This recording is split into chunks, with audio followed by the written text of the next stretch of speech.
என்பது காதல் அல்ல, அதையும் தாண்டி புனிதமானது.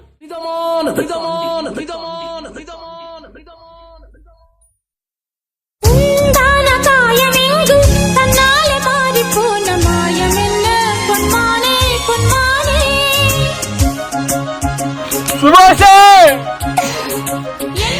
சுபாஷே, மணி உன் வீட்டு சௌக்கியமான சௌக்கியமே. எந்த காதல் என்னவென்று சொல்லாமல் ஏங்க ஏங்க அழுகை வந்தது. எந்த சோகம் உன்னை காக்கும் என்றெண்ணும் போது வந்த அழுகை நின்றது. மனித உணர்வு இது மனித காதல் அல்ல, அதையும் தாண்டி புனிதமானது. அபிராமியே தாலாட்டும் சாமியே நான் தானே தெரியுமா? சிவகாமி